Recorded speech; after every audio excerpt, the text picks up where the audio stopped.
谢谢我们台北医学大学我们李敬仁总会长啊，先给我一杯酒啊，那我先以这杯酒来敬我们郑副院长，敬我们各位学长，我们多年来努力，我们成功了，干杯！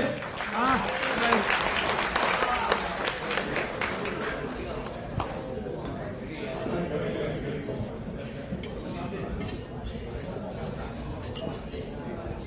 校长，我们今天的这个主席，我们林宝章学长，还有我们郑副院长，以及我们四校的李敬仁总会长、许泰文校长、林建中国策顾问总会长，还有我们即将台北医学大学新任的校长吴迈之校长，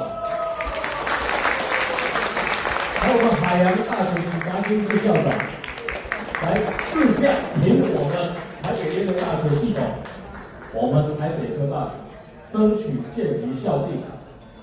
那原本我开玩笑讲，我说如果这件事情年底没有完成了，我可能要邀请我们四校40万的校友到凯达格兰大道散步。今天我们郑副院长带来这个好消息我们今天这个散步就免了，好好吃饭，好好喝酒。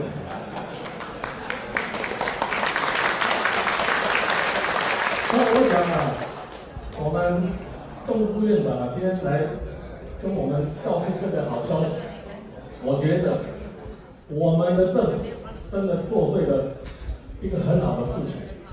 我认为有3点，第一点就是我常讲的，其实建敌校地这件事情不是只有对北科大。因为教育这个事情呢，是关系国家未来发展。我常讲2次大战，日本被丢了2颗原子弹，原子弹的威力是可以毁灭一个国家倒退20-30年。你看日本，2次大战被丢2颗原子弹，20-30年后仍然是世界强国。为什么？就是教育。以色列在所处的环境，它能够成为世界强国，也是教育。所以，我觉得这件事情对整个国家社会是很大的帮助。第二点我觉得我们北科大真的是受到一些不平等的待遇为什么？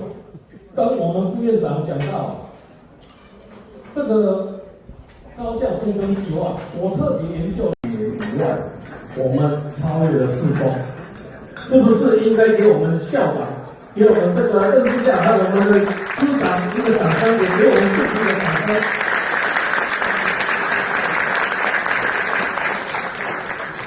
我们不但超越4中大学，我们看高校深耕的计划，我们北科大学生每一位学生所得到的教育补助款，只有4中大学的1/2。我们的校地只有4中大学的1/3，我们的老师师生比是最高的，所以在 QS 大学的排名里面，这一点我们很吃亏，校地我们也很吃亏。那我相信这一次能够有这样的一个结果，我相信在 QS 大学排名我们现在是真的300名。第3点，我想。刚刚这个郑副院长讲，我认为不是只有我们北联大40万校友。根据内政部的统计，我们受过高等教育的人数有983万人。这代表什么？代表有983万张选票。受过高等教育的人都知道，教育会影响整个国家未来的发展。这1000万人都可以看到我们的政府做明智的抉择，把建敌校地给北科大使用。我们再次感谢我们郑副院长，我们可以创造台北科技大学校友骄傲的未来。谢谢。